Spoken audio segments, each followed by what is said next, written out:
A história do povoamento das 9 ilhas açorianas está diretamente relacionado com o problema do desembarque.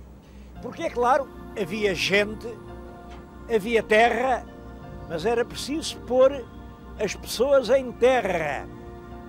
E esse é que era o problema. As ilhas têm, em geral, um recorte rochoso, alcantilado, e era difícil encontrar um porto praticável. Onde quer que havia maneira de entalar um navio, de o pôr a varar, nascia uma povoação. Como sabem, por exemplo, em São Miguel, a primeira povoação é a de Vila Franca do Campo, porque tinha o Ilhéu. A primeira grande cidade vem a ser a de Angra, porque tinha aquele magnífico porto de Angra. Ora bem, eu estou-lhes a falar aqui à entrada do porto artificial da Madalena, da Ilha do Pico, porque justamente as dificuldades de acesso à ilha atrasaram durante algum tempo a ocupação do Pico. Vamos hoje visitar a Ilha do Pico.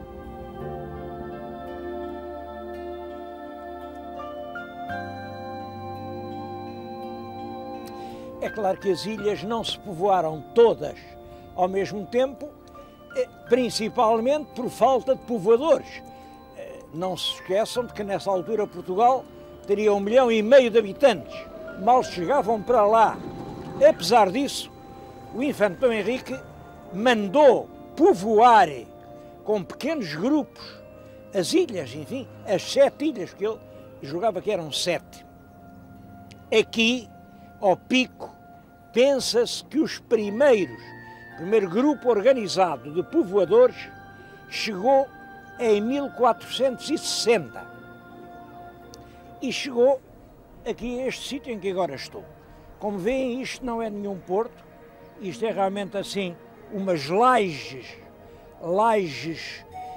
onde o mar está mais calmo, porque tem pouco fundo, são as lajes do Pico. Aliás, conta-se uma história, eu não sei, claro, se é verdadeira, se não, ela vem contada como verídica na crónica do Gaspar Frutuoso.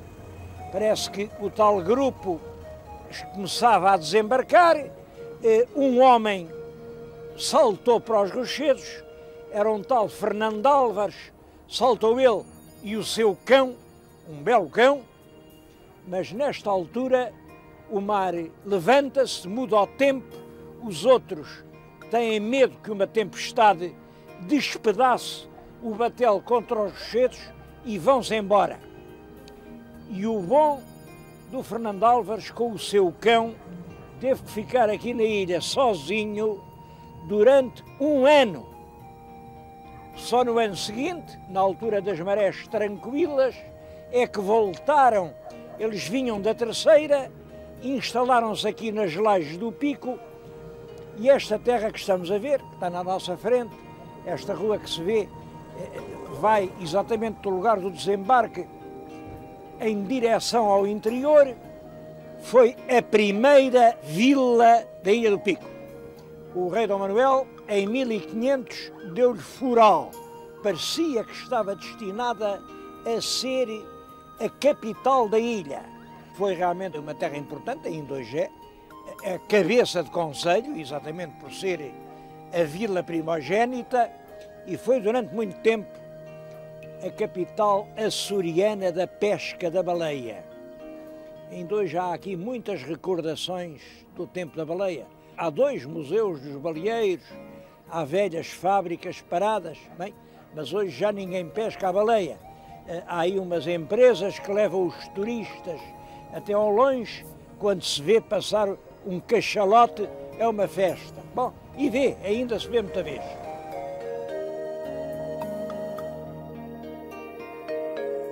Mas os primeiros povoadores das ilhas procuravam terras para pão. Era isso o que os donatários exigiam, terras para pão. Bom, encontraram-nos aqui no lado norte da ilha, eu agora estou em São Roque, aqui toda esta face da montanha tem pequenos tabuleiros que foram rapidamente agricultados e nasce assim uma povoação. É essa povoação que 43 anos depois das leis tem um farol do rei. É a Vila de São Roque. Estou a falar-lhes diante da igreja monumental de São Roque. É claro, a partir daí a ilha divide-se, tem duas partes, é uma ilha de cabelo ao meio. De um lado mandam as leis, do outro manda São Roque.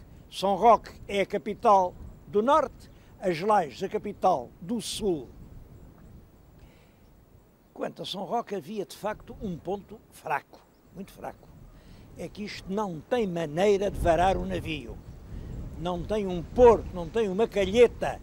Portanto, tiveram que ir, vinham por terra, vinham por esses caminhos da serra, tiveram que ir à procura de um porto e a vila desloca-se lentamente naquele sentido.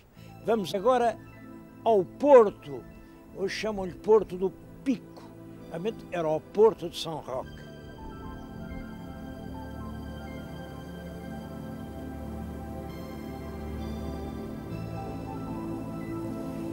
Este lugar mostra de uma forma muito expressiva o drama que era pôr um barco em terra. Reparem, canalzinho estreito, entre rochedos, o barco tinha de passar ali, depois entrava nesta rampa e era levado à força de braços pela rampa acima para varar em terra. Bom, isto que estão a ver, esta rampa, foi o Porto de São Roque durante o século XVI, XVII, XVIII, XIX e uma grande parte do XX, quase todo o século XX.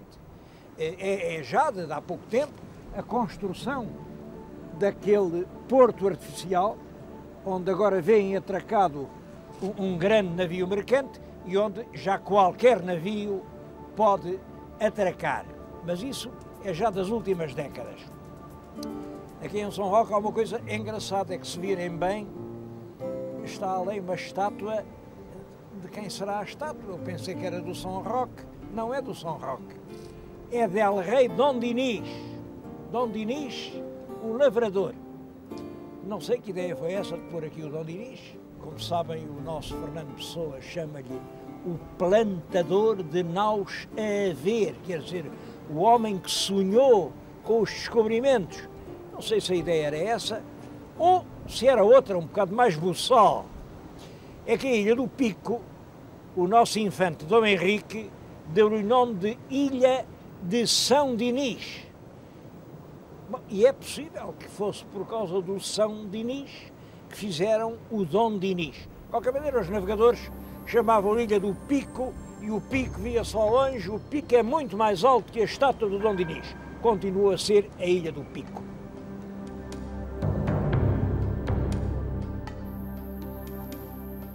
Mas falta falar no terceiro concelho. O terceiro, que é hoje precisamente o mais importante. As coisas passam-se assim. A Ilha do Pico, como sabem, tem a imensa montanha do Pico e, portanto, no fundo, é uma ilha que tem ou norte ou sul. E os dois concelhos antigos são isso mesmo. São Roque para norte, sul, as Leis. Isto dura o século XVI, o século XVII, vem até ao século XVIII, é suficiente, mas tinham-se esquecido de uma coisa. Há aqui uma parte da ilha que está mesmo em frente ali da cidade da Horta. Eu estou a vê-la daqui, a Horta. Está em frente. Como está em frente, chamam-lhe a fronteira. Talvez a palavra certa fosse até frenteira, mas a esta região aqui chamam ainda hoje, já ouvi-os falar, a fronteira, eu até admirei, mas fronteira, que é aqui? Aqui não há nem Espanha nem França, a fronteira. Não, é a fronteira porque está em frente da Horta. A Horta era uma cidade muito importante, desde o século XVI, e lá os homens da Horta metiam-se nos barcos e queriam vir aqui. Eles atravessavam o canal, o pior era onde é que o barco havia de varar. Varar, isto é, entrar em terra. E aqui na fronteira havia só um ponto. Estão a vê-lo? É exatamente aquela pequena rampa que vem além. Aquela pequena rampa é o único sítio onde é possível levar um barco por mar, ali empurrá-lo e depois, à força de ombro, empurrá-lo pela rampa acima e deixá-lo varado durante a noite. Aquele lugar que estão a ver, para mim, é realmente um lugar sagrado da Ilha do Pico. Enfim, a população lá o vai respeitando. É tão sagrado que ao cimo da rampa fizeram uma capelinha. No século XVII era uma capelinha pequenina, na invocação de Santa Madalena. Também não sei que ideia foi essa da Santa Madalena, porque a Santa Madalena, como sabem, é pecadora arrependida, não sei lá que pecados esta gente teria feito.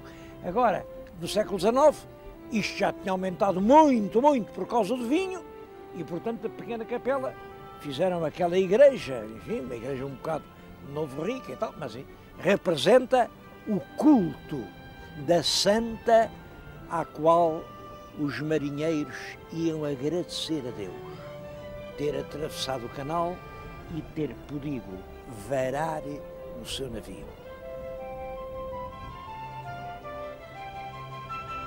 Eu penso que todo este lugar é extremamente significativo.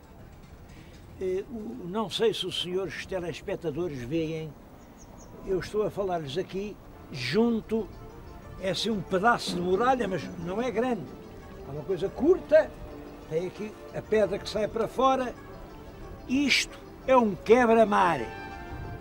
Durante séculos, além não havia, é claro, aquele cais, não havia nada, havia as ondas imensas do Atlântico que vinham por aí rolando e espumando, batiam aqui com uma força enorme, e quem dormia nos quartos daquela casa que está em frente, às vezes acordava com o frio das ondas. Então, os donos daquela casa mandaram fazer aqui no cimo das rochas este quebra-mar, a onda batia aqui, mas espadanava para lá e deixava-os dormir à vontade. Penso que este monumento é das coisas mais emocionantes dos Açores.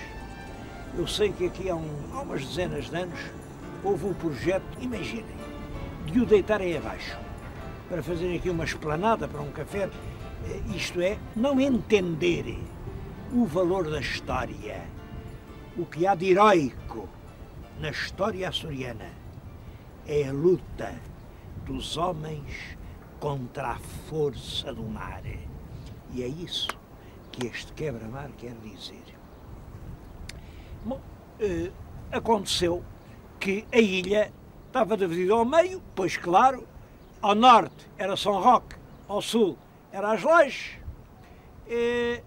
Então, e aqui? Aqui, quem quisesse qualquer coisa, ora tinha que pagar fintas e licenças e obrigações à Câmara das Lajes, ora à Câmara de São Roque, ora, até que esta gente, em 1723, pediu ao rei Dom João V que fizesse uma Câmara à parte, uma Câmara para não pagarem nada a ninguém. E o rei concedeu. Mas é muito curioso, no mesmo ano, fizeram um protocolo ali com a vila da Horta, ainda era vila, em que quem tinha que pagar a casa da Câmara era aqui esta gente da Madalena, metade, e a outra metade era a gente da Vila da Horta, visto que esta Câmara era para benefício dos proprietários da horta. É claro que estes acordos demoram muito a cumprir, os sujeitos da horta nunca mais pagavam, mas em suma a Câmara acabou por ser feita e ainda hoje está de pé. Vamos até lá.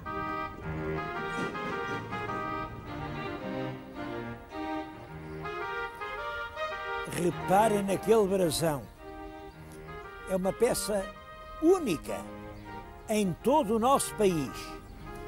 É claro, são as 5 quinas, as armas nacionais, mas a coroa que está por cima não é a coroa real de Portugal, é a coroa do Divino Espírito Santo. Como aqui nos Açores, quem reina é o Espírito Santo. E a apoiar a coroa estão as 2 pombas, que são a pomba do Espírito que ilumina. Esta ideia das armas municipais, apoiadas pelas pombas do Espírito Santo, só aqui na Madalena é que era possível encontrar-se. Bom, e acho que sim, que o Espírito Santo realmente ajudou a Madalena, porque, olhem, estavam a construir a Câmara, já aqui havia uma enorme produção de vinho. Quando acaba o vinho, começa a pesca, uma grande pesca. Ainda hoje há fábricas de atum. A pesca declina, começa o turismo. São as 3 coisas que vamos ver: o vinho, a pesca, o turismo.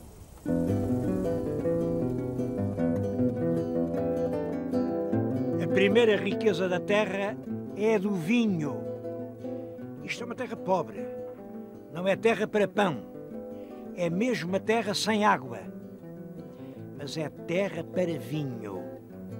Um solo vulcânico, a camada de lava cobre o solo vegetal, faz-se uma fenda, introduz-se a planta. Estão a ver aqui um sarmento. Ele começa a dar agora os primeiros pâmpanos no verão. Tudo isto é um mar de verde e dá um vinho especial. Um vinho que, durante o século XVIII, durante o século XIX, era apreciadíssimo.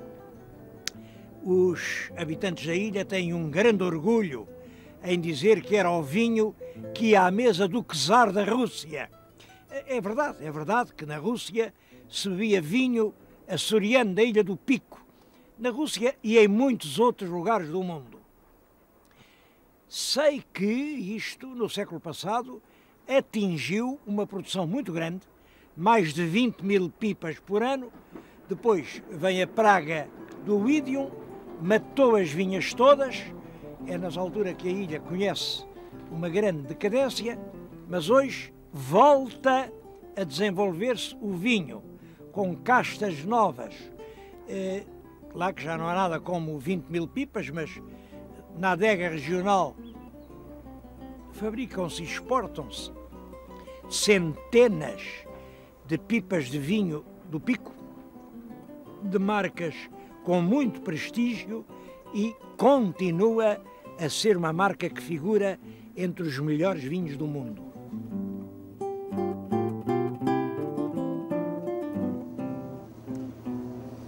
Muita gente do Pico continua hoje a trabalhar na terra e na vinha. Bom, mas há uma coisa curiosa. Uns são só gente para trabalhar a terra. Outros são só gente para trabalhar no mar. São 2 grupos que se não misturam. A pesca continua a ser aqui extremamente importante.